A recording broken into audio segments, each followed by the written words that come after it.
প্রিয় সাথীরা, ইলিশিয়ান এডুকেশন চ্যানেলে সকলকে স্বাগত জানাই। 24শে এপ্রিল 2025-এ যে অর্ডার এসেছে ডিস্ট্রিক্ট নোডাল অফিসারের কাছ থেকে প্রত্যেকটি ব্লক ডেভেলপমেন্ট অফিসারের কাছে, সেটা হচ্ছে আগামী 30শে এপ্রিল থেকে প্রত্যেকটি স্কুল বন্ধ হচ্ছে, গ্রীষ্মের ছুটি পড়ছে, সেটাই বলা হয়েছে। কিন্তু এই গ্রীষ্মের ছুটিতে আবার বলা হয়েছে যে প্রত্যেকটি ছেলে মেয়েকে, মানে প্রথম থেকে দ্বাদশ শ্রেণী পর্যন্ত ছেলে মেয়েকে একটা প্রজেক্ট করতে হবে। সেটা আবার বলা হয়েছে 16ই এপ্রিল 2025-এর চিঠিতে। এই চিঠিতে পশ্চিমবঙ্গ সমগ্র শিক্ষা মিশন সমস্ত additional district magistrate, Sarva Shiksha mission, education ডিপার্টমেন্টকে চিঠি করেছে যে প্রথম থেকে দ্বাদশ শ্রেণীর সামার প্রজেক্ট প্রত্যেকটি ছাত্রছাত্রীকেই করতে হবে। তবে এ বিষয়ে একটা গাইডলাইনও দিয়ে দেওয়া হয়েছে।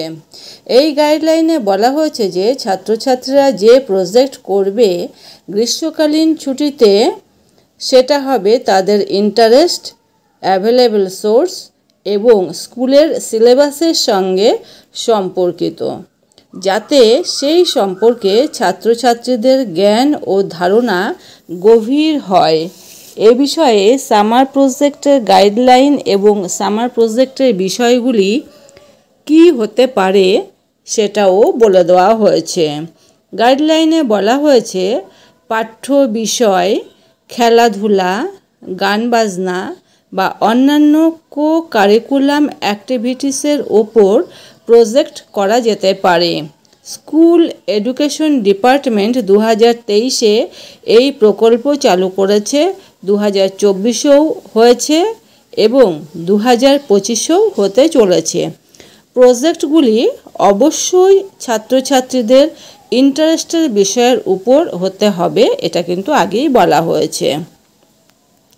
এই প্রজেক্টগুলিতে স্কিল ডেভেলপমেন্ট, নতুন কিছু নিয়ে গবেষণা বা অনুসন্ধান করা হতে পারে, সার্বিক উন্নয়নের উপর হতে পারে, শিখন অভিজ্ঞতা কেন্দ্রিক অবশ্যই হতে হবে এবং পাঠ্য বিষয়ের একত্রীকরণের উপরে প্রজেক্ট হতে পারে, সম্প্রদায় এবং সামাজিক সচেতনতা বিষয়ের উপর হতে পারে, নতুন কিছু উদ্ভাবন বা আবিষ্কার বিষয়ের উপরে কিন্তু প্রজেক্ট হতে পারে।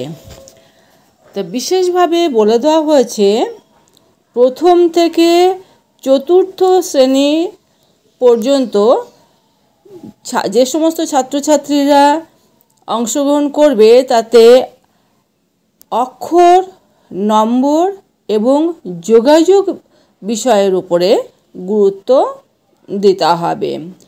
আর দ্বিতীয় শ্রেণীতে যে বিষয়গুলি থাকতে পারে সেটা হচ্ছে টেক্সট বুকের মধ্যে যে বিষয়গুলি পড়ানো হচ্ছে, অর্থাৎ সেই বিষয়গুলির ওপরে চিত্রায়ন এবং রং করা, এটা প্রজেক্টে থাকতে পারে।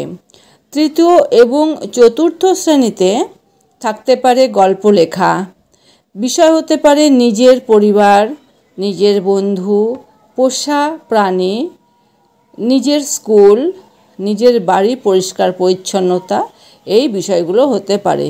ঠিক এরকমভাবে প্রথম থেকে দ্বাদশ শ্রেণী পর্যন্ত প্রত্যেকটা ছাত্রছাত্রীরই প্রজেক্ট বিষয়ে বিস্তারিত নির্দেশিকা এখানে দেওয়া আছে। আমি ডেসক্রিপশন বক্সে কপি লিঙ্কড পাঠিয়ে দেব, সেই লিঙ্কে ক্লিক করে আপনারা আরও বিস্তারিতভাবে জেনে নেবেন, যাতে অসুবিধা না হয়। তবে এ ব্যাপারে আরেকটা কথা বলি, ছাত্রছাত্রীদের প্রজেক্ট সামার ভ্যাকেশনের পর দিন 7 মধ্যে জমা নিতে হবে, মানে স্কুল ওপেন হওয়ার 7 দিনের মধ্যে জমা নিতে হবে এবং টিচার্সরা এই প্রজেক্টগুলি রিভিউ করবে। এই রিভিউয়ের সূচকগুলি কিছু দেওয়া আছে, যেমন প্রথমত প্রজেক্টটা সৃজনশীল ভাবনার উপর তৈরি হয়েছে কিনা, দ্বিতীয়ত পাঠ্য বিষয়ের প্রযুক্তিগত শিক্ষার প্রতিফলন ঘটেছে কিনা, তৃতীয়ত, ভাবনার স্বচ্ছ প্রতিফলন হয়েছে কিনা, সুন্দর উপস্থাপনা হয়েছে কিনা। চতুর্থত, সক্রিয় অংশগ্রহণ, মত বিনিময়, নতুন শিক্ষণীয় বিষয়ে আগ্রহ আছে কিনা। পঞ্চমত, সমানুভূতি, সহযোগিতা, প্রজেক্টের সময় সঠিকভাবে নির্দেশ অনুসরণ করেছে কিনা। এইগুলি কিন্তু সূচক রয়েছে। প্রত্যেকটি স্কুল ভালো প্রজেক্ট বিষয়গুলি জেলা দপ্তরের দৃষ্টি আকর্ষণ করবে এবং পরবর্তী পদক্ষেপ জেলা দপ্তর নেবে। অনেক সংক্ষেপে বললাম, তার কারণ বিস্তারিত আলোচনা করতে গেলে ভিডিও অনেক বড় হয়ে যাবে। ডেসক্রিপশন বক্সে লিঙ্কটা দিয়ে দিচ্ছি, আপনারা ক্লিক করে ডিটেলসে জেনে নেবেন এবং কোনো প্রশ্ন থাকলে প্রজেক্ট বিষয়ে আপনারা কমেন্টস বক্সে করবেন, আমি যথাসাধ্য উত্তর দেবো। এই প্রসঙ্গে বলি, প্রজেক্ট কিভাবে করতে হবে তার উপর আমার আগের একটা ভিডিও করা আছে খুব সুন্দর, সেই ভিডিওর লিঙ্কও আমি ডেসক্রিপশন বক্সে দিয়ে দেবো, আপনারা দেখে নিতে পারেন। আজ এই পর্যন্ত, দেখা হবে পরবর্তী ভিডিওতে। সকলে খুব ভালো থাকুন, ধন্যবাদ।